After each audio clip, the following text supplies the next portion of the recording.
When Jesus had finished saying all these things, he said to his disciples, "As you know, the Passover is 2 days away, and the Son of Man will be handed over to be crucified."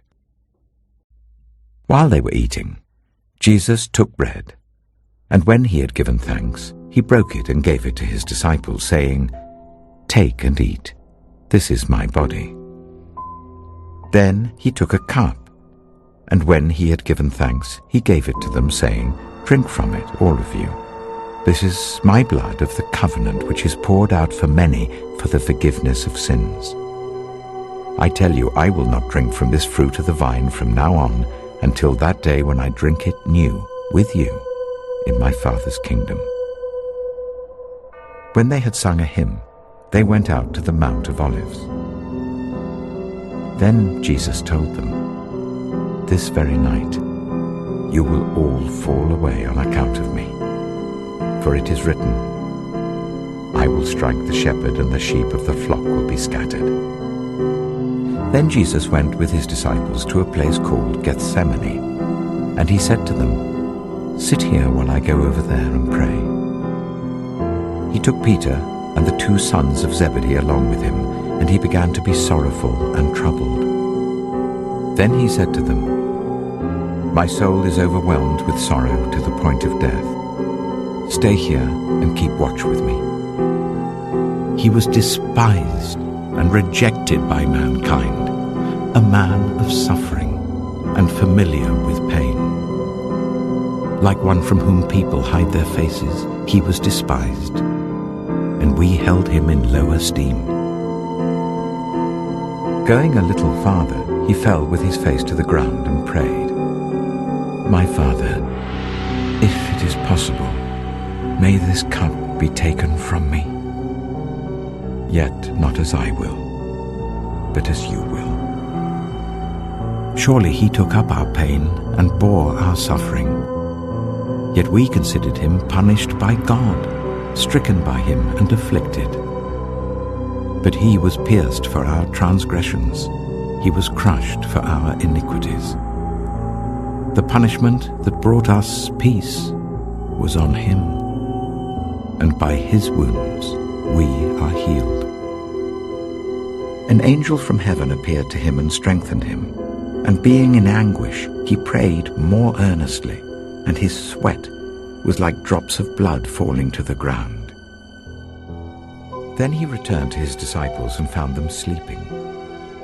"Couldn't you men keep watch with me for 1 hour?" he asked Peter.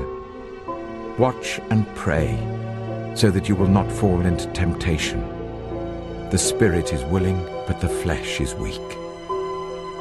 He went away a second time and prayed, "My Father, if it is not possible for this cup to be taken away unless I drink it, may your will be done."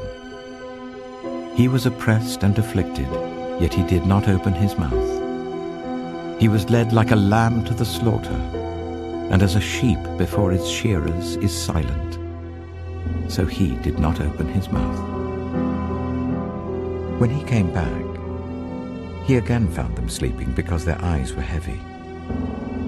So he left them and went away once more and prayed the 3rd time, saying the same thing. Then he returned to the disciples and said to them, "Are you still sleeping and resting?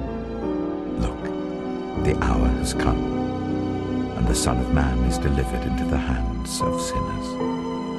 Rise, let us go. Here comes my betrayer." But how then would the scriptures be fulfilled that say, "It must happen in this way"? This has all taken place that the writings of the prophets might be fulfilled. Yet it was the Lord's will to crush him and cause him to suffer. And though the Lord makes his life an offering for sin, he will see his offspring and prolong his days, and the will of the Lord will prosper in his hand. After he has suffered, he will see the light of life and be satisfied. By his knowledge my righteous servant will justify many, and he will bear their iniquities. Therefore I will give him a portion among the great, and he will divide the spoils with the strong, because he poured out his life unto death, and was numbered with the transgressors. For he bore the sin of many, and made intercession for the transgressors. But God has helped me to this very day. So I stand here and testify to small and great alike. I am saying nothing beyond what the prophets and Moses said would happen, that the Messiah would suffer, and as the first to rise from the dead, would bring the message of light to his own people and to the Gentiles. And being found in appearance as a man, he humbled himself by becoming obedient to death, even death on a cross.